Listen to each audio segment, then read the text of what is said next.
Welcome back to the Dean Obeidallah Show. Right now, look who's here. It's Andy Borowitz, my buddy, writer, comedian, New York Times bestselling author, creator of the TV show Fresh Prince of Bel-Air, wildly popular Substack called The Borowitz Report, which you can get at borowitzreport.com. Sign up for it. It's free. Check it out. And Tony Shalhoub's one of his biggest fans. As I told Andy, I saw Tony last night because he came to my fiance's one-person show, which I've mentioned. She's been on this show. I pimp it like daily. And he came with his wife, Brooke. And he mentioned, this just came up. I said, do you read Substack? He goes, Andy Borowitz, you're like his Substack. You're a Substack to him. It's just you. I mentioned Substack and he brought up you. He goes, Andy Borowitz, right? I'm like, well, he's not all of Substack, but sure, he's very popular. So he's a big fan. He told me to Tony Shalhoub, incredibly nice guy. And actually, my wife kind of makes fun of me because whenever I report that I've met somebody and I said, and he's really nice, she says, "Oh, does he read your Substack?" And she's right. It's kind of a synonym in our family. If I say someone's nice, that means they read the Substack. It's that simple. He does. Not only that, he literally quoted the last two articles about Kristi Noem, which we'll touch on, and Portland as well. And I'm like, wow. I'm like, he loves your thing. I'm like, do you subscribe to my Substack? He's like, I didn't know you had a Substack. I'm like, this is ridiculous. That's sick. We're friends for years. Like, how do you not read my stuff? So let's talk government shutdown. Will it ever end? I'm not really sure at this point. I can have of two minds. Maybe it's just better doesn't end. But it's in the long run, it's not good. It's going to end. But what do you think? How does this end? What's your prediction? I mean, obviously, certain aspects of the government should be shut down. Stephen Miller, I would love to see him shut down the Supreme Court, possibly. I don't think I'll miss the Supreme Court. No. But the funny thing is, I was thinking, Dean, we did this recently because, like, I remember I was actually in Portland, that war zone that we've been hearing a lot about. Right. The last shutdown, I was doing a show and we actually gave away tickets to federal employees who were out of work as kind of a nice gesture. Oh. And I was saying, when was that? And then I realized, oh, wait a minute, that was during the last Trump presidency. So this is the one thing that Trump is good at. He's good at shutting things down. He did this with casinos in Atlantic City. He shut down a couple of those, actually into bankruptcy, I believe. So Right. he's really shitty when it comes to running things. He's also very shitty at making like peace deals. He keeps on saying that he's ended 7 wars, but nobody knows which wars he's talking about. But the one thing he's really good at doing is not doing shit. And shutdowns to me are the epitome of not doing shit. The shutdowns are almost the equivalent of another bankruptcy. Exactly. Exactly. Right? So he's got like, I believe 6 bankruptcies, Yes. 2 shutdowns. So he's playing catch up at this point. Yeah. By the way, I have to go back to something you said about Trump because I don't live far from the UN. And he gives the speech here saying he solved 7 wars. And one was Egypt and Ethiopia. They never had a war. And I can only imagine they looked at each other during the speech like, don't make me laugh. Like, we've never had a war. It's like, Habibi, do we have a war? It's like, we had no war. It's like, I didn't think we had a war. Like telling countries that were never at war that I solved your war, to me, it's just, there's a level of dementia, but also he'll just keep repeating it until his base will just repeat it to us. They'll call my show and repeat it. I'm like, that's not true though. I mean, before he was a menace to the entire world, but he was just a phony real estate loser in New York. He had these aliases that he would use to call up like the tabloids, like John Barron was the name of one of them. And he would call them up and just tell lies. And he would say, everybody wants to sleep with Trump. Madonna wants to sleep with Trump. So we've graduated from those lies to I've ended the war between Egypt and Ethiopia. He actually, and I'm not making this up, Dean, he actually recently said that he ended a war in the Republic of Congo. And he actually said that. And I actually made a flag for the Republic of Congo because that did not exist either. So That's very nice. he's, dementia, it's very hard to assess dementia with Trump. I mean, he's clearly very winded when he talks and he has some aphasia. He gets words wrong. So those are signs probably of dementia. But in terms of lying, impossible to diagnose whether or not that is dementia or not. He's been I doing haven't it seen for the 40 flag. years. The Yeah. flag of Condo. Is there a terrace on it? Like There is a very active homeowners association. on the flag. No, but look, I've had Dr. John Gartner who's coming on back next week. Yeah. That was a regular to talk about what's going on. But like this week, the Trump saying, I'm going to send the enemy within, the military at the enemy within. If he didn't say that, the headlines would have been like, what's wrong with him? Because he used to talk bigger than life, very loud. Now he's like, and then we're going to send the enemy within. And, some people don't. And that's how he's talking now. Like and that's his normal thing. And then he just stops sometimes. I'm like, it's a cry for help. Like this is a level of elder abuse that we're watching play out. But he's not, I want people to look at the way he walks. His gait has changed. He's hunched over now. Things have so changed that are consistent with a level of dementia, as Dr. Gartner, not a doctor, that he's talked about. It's real. Should we be reaching out to Ivanka? Because I feel like Barron's too young. Barron's like in college or something. And Right. Eric and Don Jr. are just so into the grift. They're not going to stop this because they're making all these crypto billions. But Ivanka's really been, MIA. And I really feel like maybe it's time for an open letter to Ivanka saying, your dad isn't okay. Should we get that started now? Should we maybe? I don't know if it's going to have an impact because Jared got 2 billion plus from Saudi. So I think the grift, he's a good for them. And then, I mean, how concerned are you about JD Vance? Like, I don't think you should dismiss him. I mean, first you've got to put plastic on the furniture, right? Let's get that joke out of the way. But besides that, there's something after Charlie Kirk died, when he hosted the podcast and I played clips on my show, it was the first time I was alarmed by JD Vance. There was a level of his tone, and we're going to come after you, and you're not, like this kind of stuff that he went on and on. It seemed like something from a newsreel from a different time. And it was the first time I ever saw that in him, and it deeply concerned me. Yeah, I mean, Molly Ivins had the brilliant joke about Pat Buchanan from back in the day where he gave this blood-curdling speech, and Molly Ivins said it probably sounded better than the original German. I remember That's, that famous that's joke. true of a lot of you. That's also true of obviously the aforementioned Stephen Miller. I mean, they're all like kind of quoting Mein Kampf, and they seem to have read it very recently because it's very front of mind.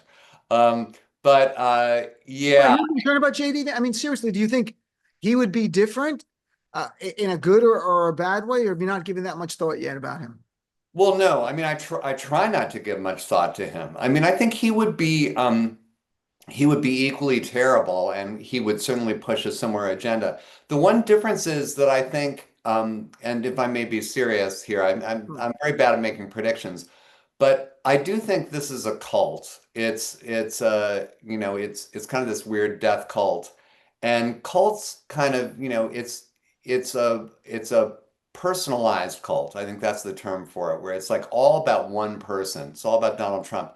So all these other people that fill in behind him and have the same agenda and the same rhetoric, they don't have that secret sauce that he has. And I'll give you a good case in point.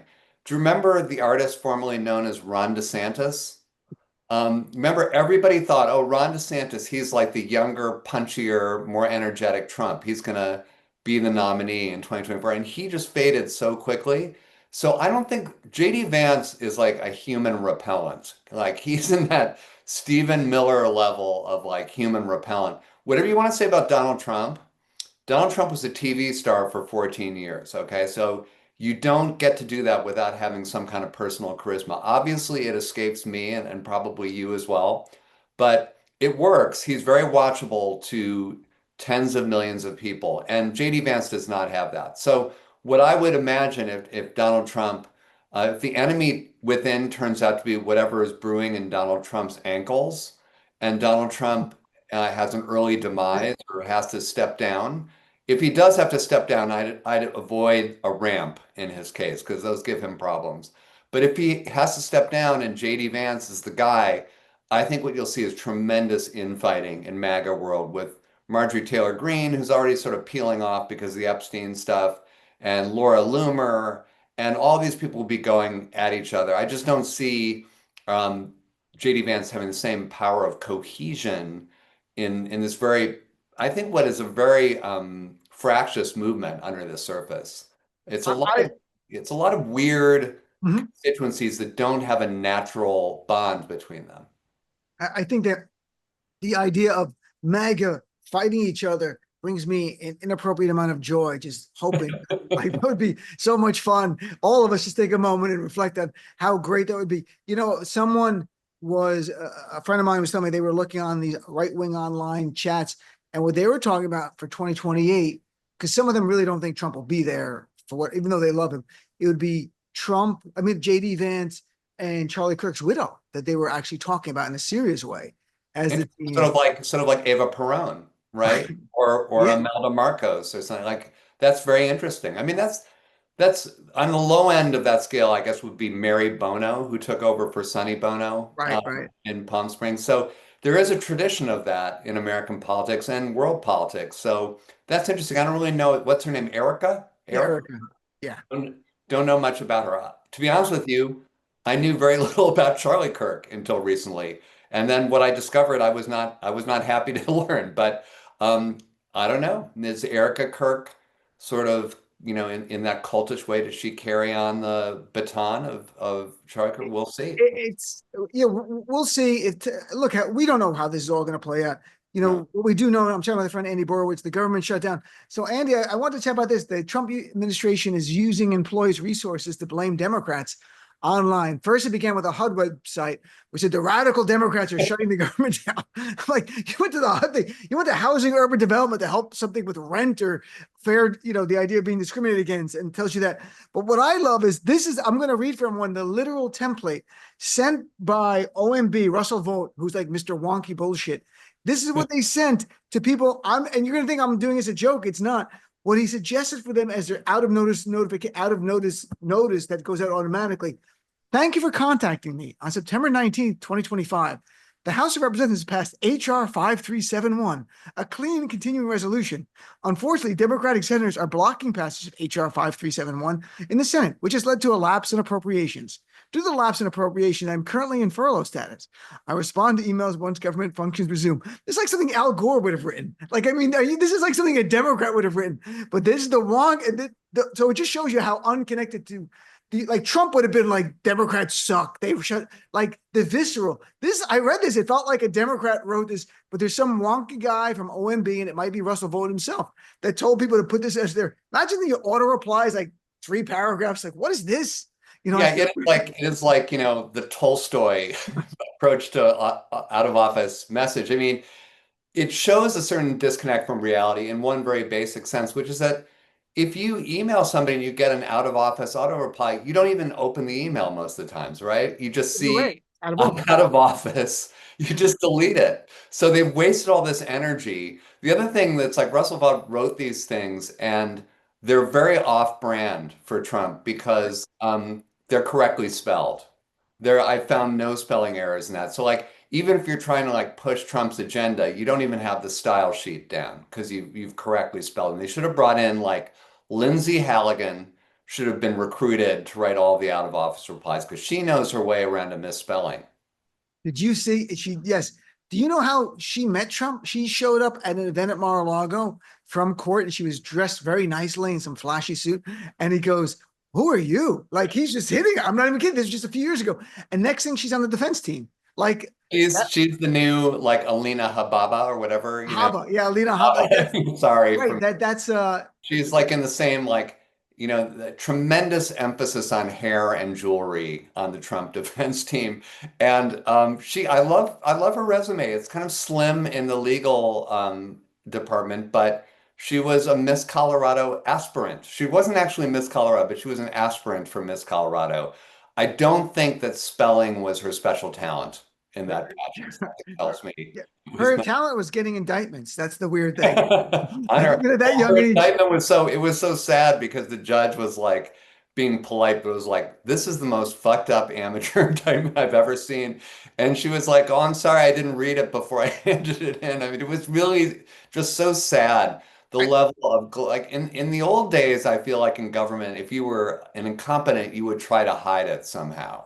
But now, like with this crew. I mean, I'm like thinking back to like the guy who, Michael Brown, who was the head of FEMA and, under George W. Bush and his Heck of a job, right? yeah, heck of a job, Brownie. And his previous job had been, he was chairman of the American Arabian Horse Association. But he at least like tried to sort of soldier on and make it look like he belonged there. But somebody like Lindsay just doesn't even look like she is even remotely ready to do like to play a lawyer on TV, like on a bad show, like on FX or something. She doesn't even seem like she's at that level. He looks more soap opera-esque. Like she could get Yeah, that's right. daytime. She get a daytime Emmy nomination for some small. Telenovela, like a very low budget, sort of campy telenovela, maybe. No offense to telenovelas. I hope. Of course. So why don't you let's shift gears for a second. I'm talking with Andy Borowitz. We're still keep with comedy, but you told me you wanted to ask me about all the hubbub, the outrage over the comedy festival in Saudi Arabia because I performed comedy in all over the Middle East, and I even produced a festival in Jordan for 3 years. Yeah, now full disclosure, Dean, I think it's safe to say that neither you nor I was invited to the Riyadh Festival. I know that I wasn't.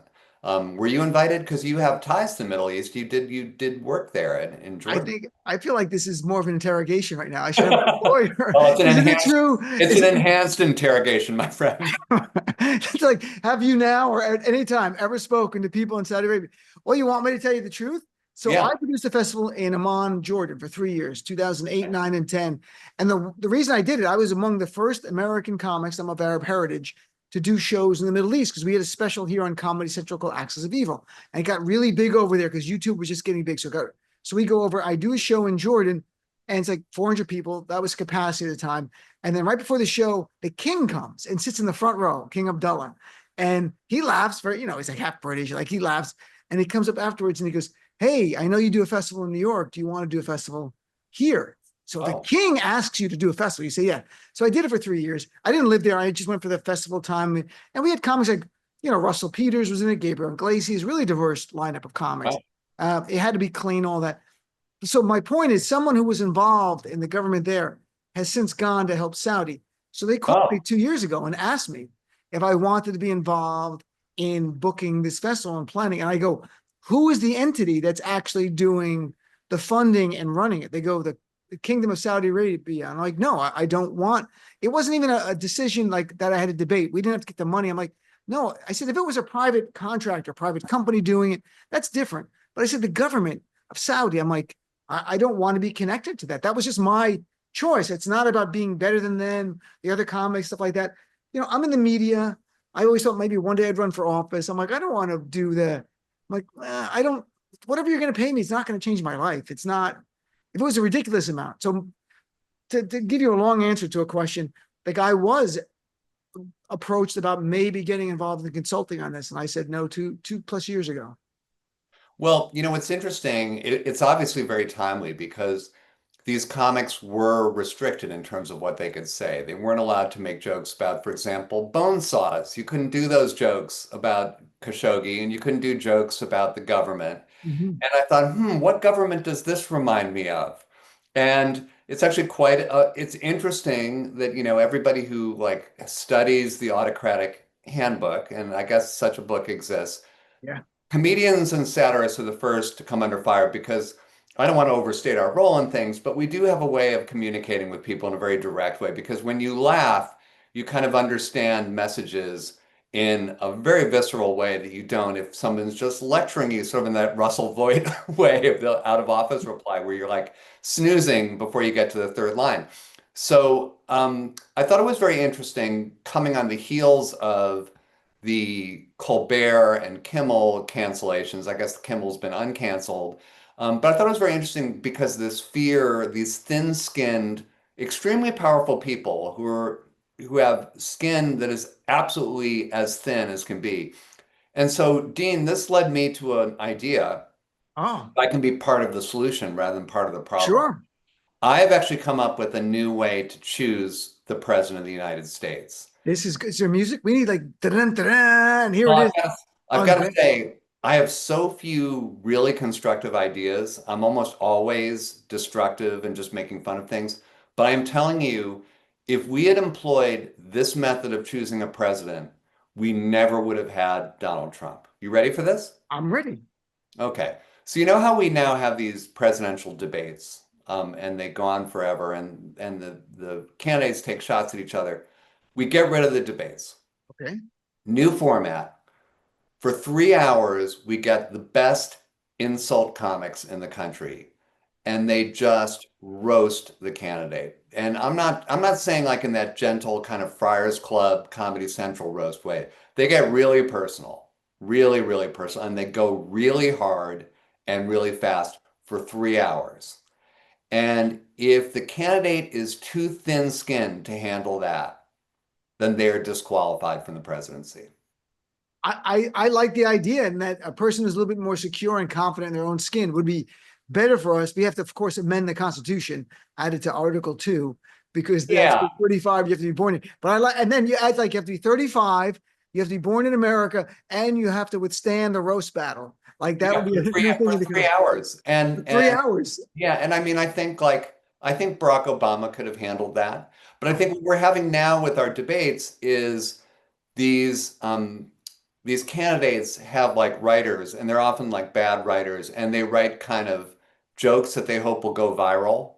So like they take shots at each other. I mean, what got this whole terrible ball rolling was when Ronald Reagan said to Jimmy Carter, "There you go again." And that was like in 1980. And we've never looked back, because now they're all going for like their TikTok moment where they say, your mama, it's like they want to have some moment. But let's take the comedy out of the hands of these amateurs and put it where it belongs, in the hands of professionals. Get the top flight insult comics. In the old days, it would have been Don Rickles and then Gilbert Gottfried. Who Yeah. would it be now? Who do you think is Jeff Jeff Ross, Ross? absolutely. He's Jeff on Ross. Broadway right now. Jeff Ross is going to perform at the festival in Saudi. Like, Oh, I'm not kidding you. No, they did the list of, there were so many comics that were going, and the media's only focused on like Chappelle and Bill Burr and a few others. Even Kevin Hart's there. His name's not even mentioned. Like, it's so hard. No, but Jeff Ross was there. It was a very diverse lineup. There are many, it's not like there was no Jewish comics. There was like almost no Muslim comics. It was like Jewish and Christian and a few Muslim comics that were there, and many women who are female comics, no head covering, nothing. Like, so that's just a weird little wrinkle. Like, they're trying to show they're evolving, and all it did was remind people of the bad things. But what I will say, quick thing, getting back to Saudi for a second, I love people who on the right criticizing Saudi, going, and they oppress women. Oh, you mean like in the States in America where they've turned religion into law, like Texas, and you're on day one of a conception, your uterus becomes property of the state, and women are forced to carry a fetus against their will to term? That kind of stuff. Or like, oh, they want religious law in Saudi. Oh, you mean like in North Dakota? Like, so, like those kind of things. I have a question. Are the women in Saudi Arabia, are they allowed to take Tylenol? Because you can't do that here. I'm just wondering whether, like, you've got a really bad headache I in did 2 Riyadh. shows in Saudi. Tylenol never came up. I did shows with Gabriel Iglesias, and I did show with my friend Aaron Cater. But no, look, there are restrictions on women, but now they've lifted the driving thing, and women go to school, all that kind of stuff. It's more of the history, like you like, oh, Khashoggi, okay, that was horrible. But you can pick up a lot of stuff in America. You can go through, if you want to do that game, like, well, the American government's done that, whatever. So it's weird for many people in the Arab community or Muslims, that the conflictedness, like, we don't like Saudi, but we're so used to people attacking everyone who's Arab and Muslim. You're like, is this just to further an anti-Arab, anti-Muslim agenda by talking about it?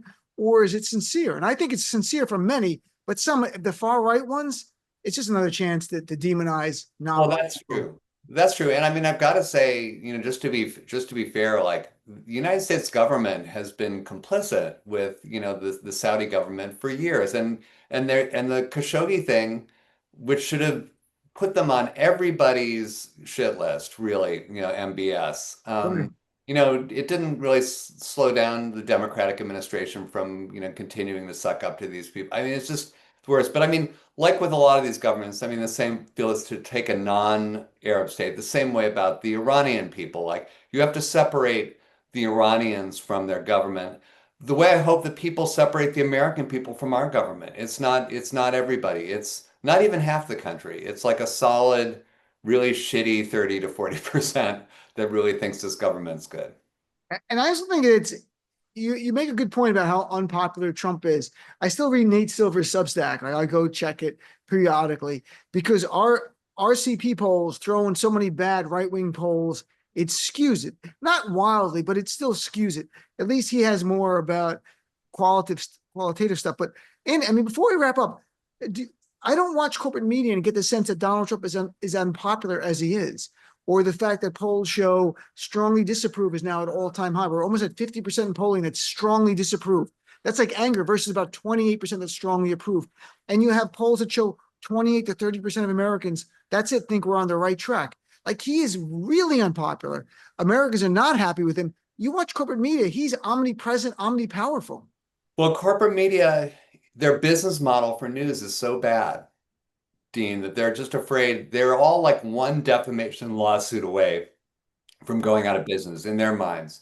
So like when people are saying like, where are the Catherine Grahams of the Washington Post of the good old days? And now granted, the Washington Post is a bad example because it's owned by like the world's, second or third richest man or whatever. But even he is like so afraid of not making another $1 trillion, that they're all very cowardly. But like so many of these businesses are quite marginal at this point, the news divisions of these companies, that they're terrified of what will happen. And there's a lesson in this for the other side. And by the other side, I mean you and me, which is look what Disney did when there was a boycott of their products, when Right. they got all this Mhm. unsubscribes.